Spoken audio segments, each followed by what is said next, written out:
Alright. Hi guys, this is Bad Gaming here with another Mount and Blade Banner Lord guide. This is going to be over trade and the trade skill and just in general how to make a profit. So you'll see that I have got a caravan going right there that's got some expenses and is profitable, which is rare because I don't actually have the foundation set up yet. I just did that so that I could run around farming charm and some other skills without really having to worry about money. So just a keynote before we start. Let's go over the trade skills that I like to choose and why I choose them. Appraiser versus wholesaler. So again, I use most of my weapons for smithing materials, raw materials. So again, not very profitable if you don't have any weapons to sell and just selling trash armor. So I choose wholesaler. It also, I'm not really sure if you get trade rumors on equipment, so it's hard to know where it would be profitable anyway. And this actually helps with your experience gain as far as the trade skill itself. So I would rather go wholesaler if I'm farming trade skill up anyway. So wholesaler versus appraiser, I always go wholesaler. Your other fights, you're going to notice that your wages for workshops are 25 a day. I don't know if that'll change at a later date. So you're going to get a 5 denarii reduction from the 20% less wage. Unless it counts costs at some point, this doesn't make sense versus Caravan Master. Always do Caravan Master. As far as traveling rumors versus local connection, your workshops should be static in your own territory. At some point when you're big enough that you have your own territory or you're part of a kingdom. So I would rather have traveling rumors, get more knowledge constantly updated, like all over the place. Like know where more deals are, essentially, and deals you can get to. This is a interesting choice because it's a governor's skill, so you can give a companion this and set them to have it and alternate depending on what you need where.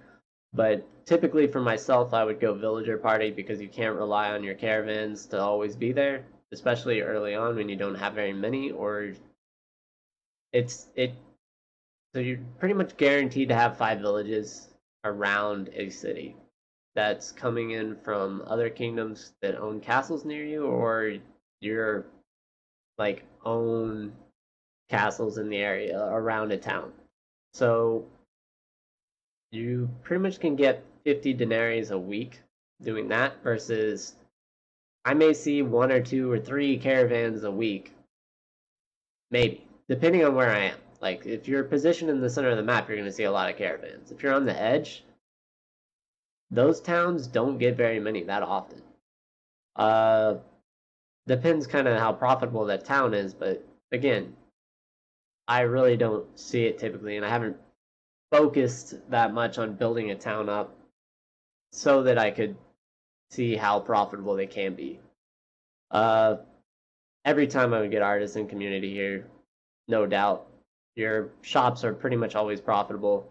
Your caravans are not. Caravans can run deficits if it takes a long time to travel to where they're going, especially then because they won't make any profit that day at all. I would do workshop productions, honestly, because you can process things like food, and if you're generating more food in your town, you can boost the prosperity, which increases the money you're getting, as well as generating more goods to trade, which is just beneficial in general. So, like, if you are making barrels of beer or oil, like, that helps immensely with happiness and prosperity across your armies, your entire empire. This just increases your gold. And honestly, if you have your economy running right, you don't need this. So workshop productions, pretty much we put that across the board on every single lord, governor I would ever have. Insurance plans versus rapid development. So I don't know necessarily when I would ever want 70% increased tax. Like, taxes in a town, in this grand scheme of things, are not that much. And it's not really something I want to focus on. Yeah, you need them to pay for the garrison there, but I'm not going to be sitting in a town typically forever. So, like, I'm gonna be running around fighting, protecting my lands, gathering influence so that my sub clans don't rebel against me. Like, there are so many more things to do that you need to do when you own towns that this is pointless. Also, on top of that, insurance plans for caravans are amazing because first off, your caravans are what generates the vast majority of your profitability. So if you're at war and there are choke points on the map, right? Like I put myself in choke points on purpose as a small empire so that I can funnel large armies where I need them to be. Like so if I'm gonna get sieged, I know I can interact with that lord that's about to siege me. I don't have to be like, oh, someone's sieging my stuff and I lost it, then I can declare peace. I don't have to have that happen because I position myself in my terrain. But that also comes with the risk that my caravans are going to get jumped if they're going back to my territory. So, elite troops mitigates that risk immensely because caravans are a nightmare to fight, and for lords, your caravan size around clan tier 3 is going to be equivalent to a lord, and this can actually wipe out a noble's army. Like a small noble group. Or not, I shouldn't say an army, a noble lord's party. And as far as granary accountant versus trade yard foreman, I would definitely go with granary accountant because here's my logic. You can put trade yard foreman on another governor. There's a skill in stewardship that gives you companions, so you can make governors per town. So you don't need this on you. You need this because when you are taking towns and you have parties roaming around you in war, and if you're taking territory, your parties are going to raid villages. Or if you take something that's been raided recently, the hearth, which is the villager prosperity or village prosperity stat, is super low at that point after being raided. That lowers their yield. This if you come in here into a town and you have this ability, your villages are instantly more productive. And towns need food to be prosperous. Otherwise, they start starving, people die, your garrisons start shrinking, like, because they can't support the food costs. Like,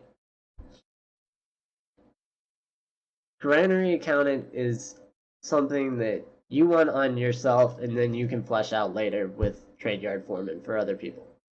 As far as these later abilities go, they're good. They're not really necessary. I don't particularly want anything other than maybe everything has a price. Or influential trader can be good because I can give you more influence relative to other clans. And then mercenary trader, that's a large party buff, yes, but that's a lot of skill points. It's another 25 skill points. So you're gonna have to put more focus points and more points in the social to get that. So unless you're getting like all this, I really don't see the advantage. And as far as what would get you to here, I actually don't know what my limit would be as far as focus points plus having 6 social. Like, I know it'll be close that I could get there, but I don't know. So, technically, I'd be perfectly happy just getting to here and doing whatever I need to do to boost my character to get to that. And then that kind of so as a recap of what I would choose, I'm gonna go wholesaler, caravan master, traveling rumors, distributed goods, artisan community, villager connections, insurance plans, caravan one, and then granary accountant. That is kind of my build. Just take the top row after you get wholesaler. Everything else really is just like something you can swap. Anything good is something you can swap down to someone else.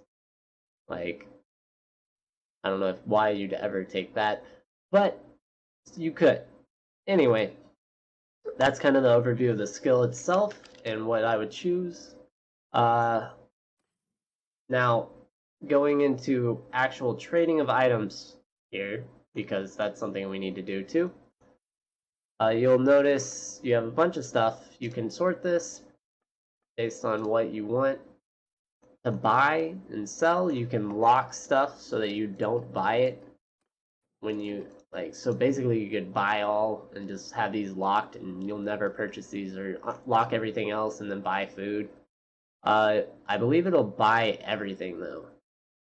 Like, I'm gonna completely mess this up.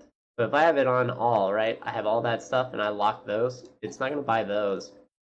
Oh, but it will only buy what's in your sort screen. Okay, that's cool. So you can lock stuff over here of a certain category, which is nifty. And I believe it'll stay locked. Like, let's say I lock that and I lock out, or back out, and I go back. Maybe not. But it does for your inventory. So note that the lock stays on your side, so you don't have to keep clicking that, but on this side it won't. Alright, so what is going on here? So as you can see, I have a flax. You have the name, the image, what kind of good it is, the price of the good, and an indicator based on color of if it's below or above the market average, a weight of the good, and then you have your trade rumors, where it tells you, and most recent rumor is white or lighter color, and you have the darker fading out color is something that's an older rumor that probably isn't going to be profitable by the time you get there. So you'll notice that flax is green. It's below the market average. That's something I would want to buy, right? Whereas, let's look over here, salt is red. That's way above the market average. So this doesn't change across, like, this is still above the market average, and this is still below. It's green and it's red, right? So green does not mean sell, red means sell, green means buy. So if you see something green, buy it, red means sell. That's just kind of how it is. You can make profits with stuff that's in the red, obviously, still, but it's harder to do. And just know that it's much easier to make a profit and earn trade experience buying stuff in the green and selling in the yellow or the red. You make more experience with the more profit you're making, so there you go. Anyway, I just bought those hides. They were green for an example. And now let's go into how I know where I want to set up a workshop in a caravan. So a caravan essentially functions like you do, but automatically. And it seems to go back to the city it started in. So you'll want to be aware of your surroundings. Like, these villages produce flax, right? These are the villages that are bound to the city, so they'll always be there. So a linen weaver turns flax into linen. That, at a certain point, will be key then for like determining what you want that city to produce and how profitable the city can be. So like Perth and Ov produce fur. I think one actually goes to Valgrad and one goes to Omar as far as villagers, but I'm not really certain on that. It's something I'd have to watch again, but I know that fur is pretty cheap in Valgard because of that, and in Omar. So a tannery is also a viable build, and I'm actually going to start off with a tannery in here, and later I'll probably switch all the production in this one city to linen weaveries. And I'll do that for, I don't know, let me look back in here and show you. If you go, a linen weavery will actually make like cloth armor and stuff. So I believe you'll actually get capes if the more linen weaveries you have. Don't quote me on that, because I know it for a fact it works with a smithy. And if you stack them, like let's say you have 2 linen weaveries in here, you get more gear. Like, I believe it'll increase the amounts, and that's something I want to test later, so I'm not really going to show it, but I am going to show how you set up a workshop and how you set up a caravan. So I'm going to go into the town. You can go into the town any way you want, but I'm going to talk to this guy because I want to set up a caravan in this town. So if I set up a caravan in this town with this guy, because I have a companion, and I send my companion out, right? He now runs a caravan. He's a caravan master. It costs 15,000 gold unless you're in a series, and he should base his trades out of this town, right? So now that I know that, caravans pull and put inventory into towns. So they provide food, they'll take away trade goods, they'll put trade goods in on their own. And if you have one going to and from a town, pretty much, like, it'll randomly wander the map. But if you base it out of here, it seems like they come back to here. That's just what I've seen and noticed. Here's another thing. So what that means is that, let's say you have a workshop in a town and it's producing a good. That means that if you have a caravan going to that town, it is now for sure 100% guaranteed that you yourself are pulling inventory out of that town. That means that your workshop has a much higher chance of being guaranteed profitable income, because the value of its good at a certain point will have definitely stabilized because you have inventory moving out. There is a demand and it's being used. And you know that caravans are going to get there unless your town's under siege or something, or your caravans get attacked. But you know you have someone there pulling inventory to make a profit. So that means your workshops can be profitable. That is the supply line. So what I would do is I would buy a workshop in a town that you have a caravan out of. Now, when you buy a workshop, you can choose from any of these. The brewery uses grain, Velvet uses wool, Linen Weavery uses flax, Wine Press uses grapes, Pottery, I believe, clay, Olives use Olive Press uses olives to make oil, so that's a food item production. The Wool Weaver, Velvet uses cotton, Wool Weaver uses wool. Tannery uses furs and hides, I believe. Smithy uses hardwood, or is it charcoal? Yeah, it's hardwood and iron. So you can make tools with hardwood, and iron will actually produce gear. So putting a smithy in a town that has access to both is huge. Silversmith uses silver. So this is a wood workshop, which is obviously using wood, and that'll make arrows, bows, shields. If you stack those in a city with wood, I believe it'll produce a ton of gear, that like high level gear, because I believe it's like a random roll every week or so, like what goods are going to be produced, and you have more chances the more workshops you have. I believe that's how the system works, but that's theoretical at this point. But anyway, I want a tannery. So we're going to buy a tannery, none of which will be profitable right off the bat, but I have one. So the reason I chose a tannery over a linen weavery contrary to the flax being produced here, is the basic fact that some of those workshops are more profitable in general than others. Like the linen weavery, linen does not sell for as much as the leather. Leather sells for far more. It's far more profitable. And I believe you can even see that here. It might have, yeah, so like linen's already 33 each here. Leather's 177.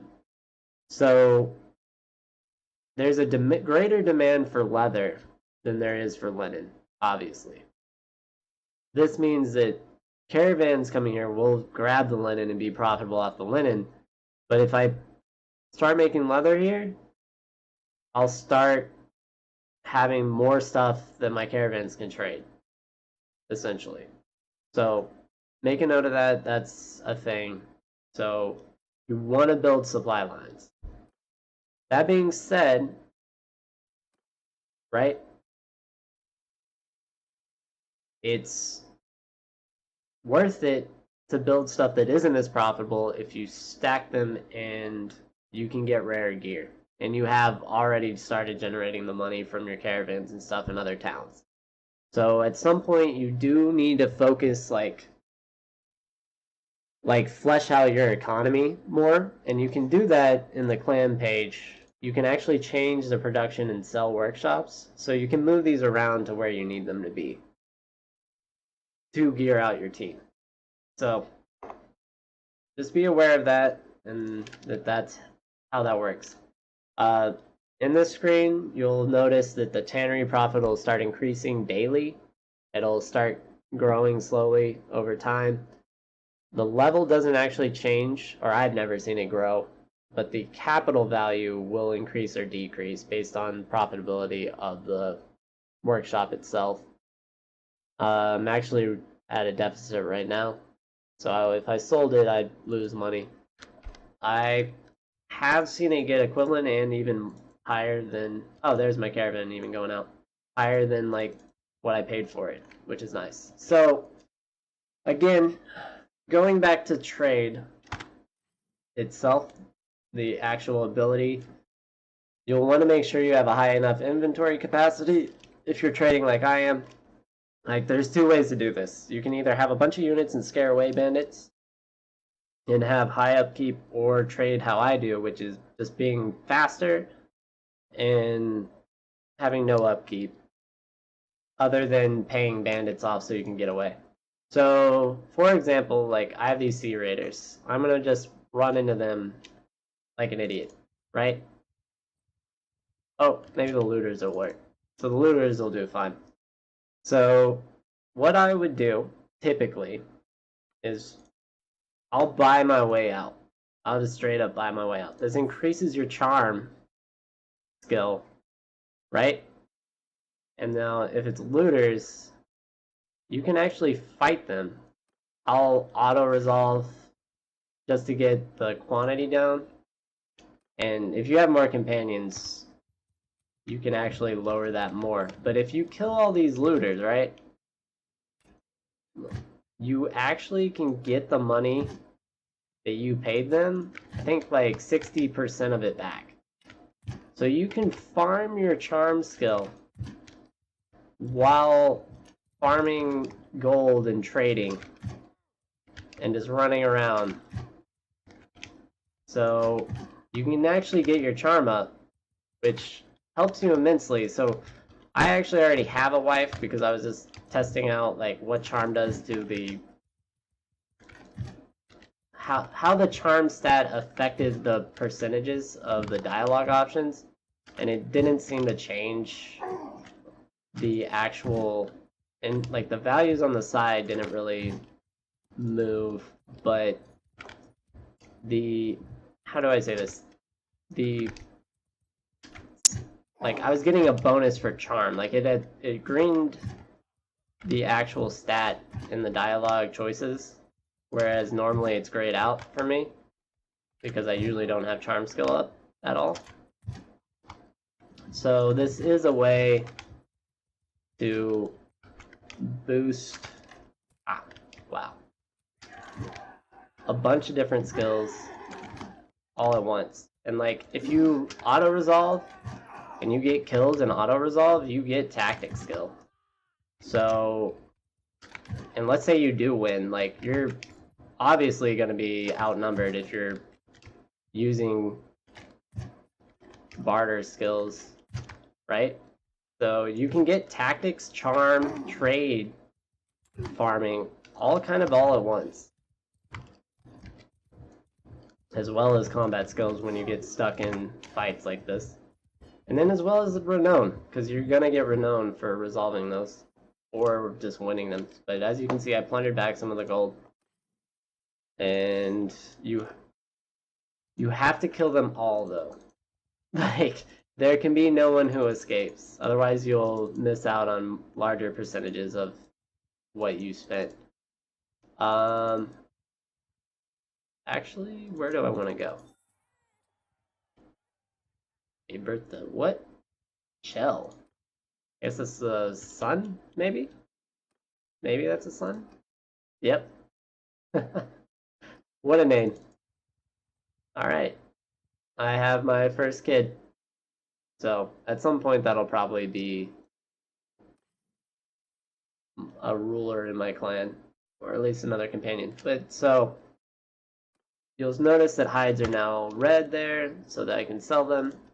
You'll see that I have 1,132 XP till my next level, and since hides are about double in price, I'm going to make quite a bit of profit. And I can just do that, sell all my loot, sell my hides, boom, and I actually gained a trade level. So, that's what you need to, like, that's kind of what I would do, personally, talent-wise, in the trade skill. You'll be more profitable the more you trade. So, it's easier to get skill experience the more you trade, but it's also, you need more experience to level. So it's a trade-off, but there are some really good like benefits to having trade up in general on top of having more money. So that's a bad gaming overview of trade. Easy way to get tactics and charm skill up, as well as setting up the foundations for your economy in your empire.